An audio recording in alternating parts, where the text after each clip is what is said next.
তো এই যে দেখতে পাচ্ছেন আপনারা এই আইফেল টাওয়ারটি, সেই ইন্টারেস্টিং ফ্যাক্টটা দেখাই, অনেক তালা ঝুলে আছে। এই নদীতে চাবিটা যদি কেউ ফেলে দেয়, ওনার মনের আশা পূর্ণ হবে। প্যারিস শহর রাতের বেলা ঘুমায় না। আসসালামু আলাইকুম। আজকে আমরা আপনাদের সাথে শেয়ার করব প্যারিসের বিখ্যাত আইফেল টাওয়ারটি।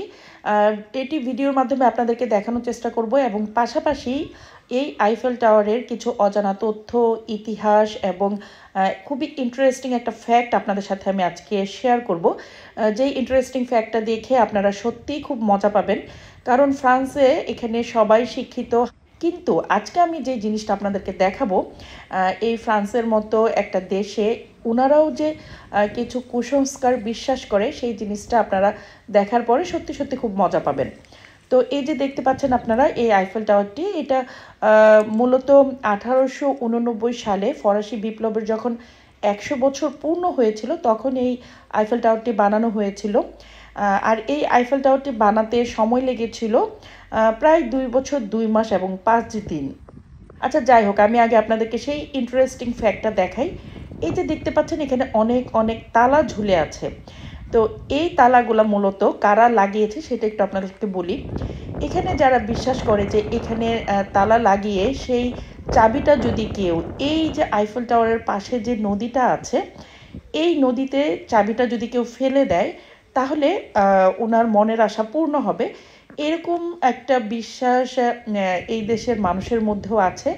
যেই বিষয়টা জেনে আমি খুবই অবাক হয়েছি এবং আমি দেখলাম যে এখানে অসংখ্য তালা লাগানো আছে এবং ওনারা এটা বিশ্বাস করে যে ওনাদের সকল মনের আশা পূরণ হবে যদি ওনারা একটা তালা কিনে এখানে তালাটা লাগিয়ে দেয় এবং সেই চাবিটি নিয়ে এই নদীতে ফেলে দেয় এবং সেটা হারিয়ে যায়।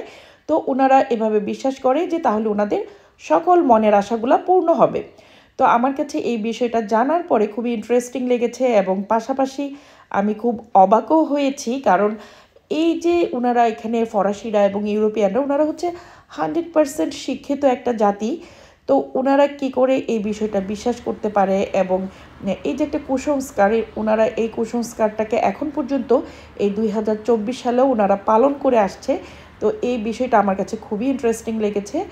আপনাদের কাছে এই ব্যাপারটা কি ইন্টারেস্টিং লেগেছে কিনা বা কীরকম লেগেছে বিষয়টা আমাদেরকে কমেন্ট করে জানাতে পারেন। তো আমি এখন এই আইফেল টাওয়ারটার আর কিছু ইতিহাস আপনাদের সাথে শেয়ার করি। তো এই আইফেল টাওয়ারটা যখন তৈরি করা হয়েছিল, তখন অনেকেই এটা বলতো যে এটা শুধুমাত্র একটা লোহার একটা দানব, এই টাইপের কিছু কথা কিন্তু প্রচলিত হয়ে গিয়েছিল। পরবর্তীতে এটা সমালোচনার পরবর্তীতে একসময় যে এটা গর্বের প্রতীক হিসেবে সারা বিশ্বের কাছে পরিচিতি লাভ করে। কারণ এই আইফেল টাওয়ারটা একটা সময় ছিল যখন পৃথিবীর যে সপ্তম আশ্চর্য আছে, সেই সপ্তম আশ্চর্যের একটি স্থান কিন্তু এই আইফেল টাওয়ারটি দখল করেছিল।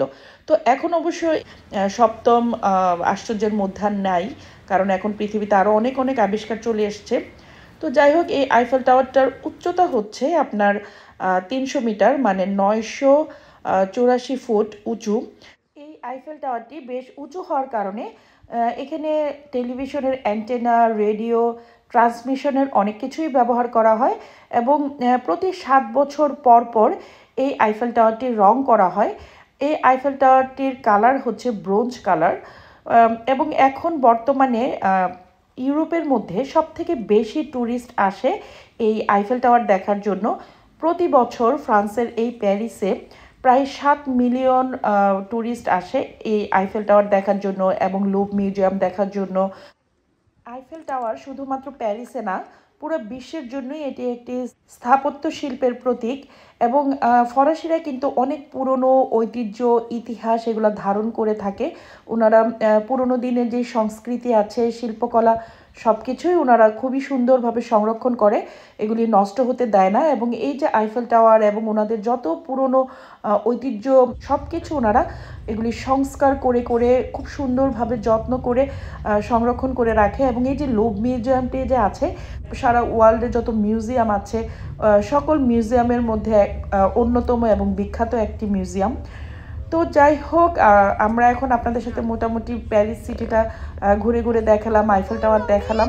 কেমন লাগলো আপনারা একটু আমাদেরকে শেয়ার করবেন যে এই ইতিহাসগুলো জেনে, স্পেশালি সেই ইন্টারেস্টিং ফ্যাক্টটা আপনাদের কাছে কেমন লেগেছে অবশ্যই কমেন্ট করে জানাবেন। আপনাদের সাথে একটু প্যারিসের রাতের ভিউটাও শেয়ার করি। শুধুমাত্র দিনের ভিউটা দেখেই বোঝা যাবে না যে এই শহরটা যে রাতের বেলাও এত সুন্দর। আপনারা দেখতে পাচ্ছেন প্যারিসের রাতের ভিউটাও কিন্তু খুবই সুন্দর, এবং এখানে বলা হয় যারা এখানে ট্যুরিস্টরা আসে ওনারা বলে যে প্যারিস শহর রাতের বেলা ঘুমায় না, মানে এরকম একটা কথা এখানে প্রচলন আছে। তো যাই হোক, আজকের ভিডিওটা আমি এখানেই শেষ করে দিচ্ছি। আপনারা ভালো থাকবেন, আল্লাহ আপনাদের সবাইকে ভালো রাখুন। আল্লাহ হাফেজ।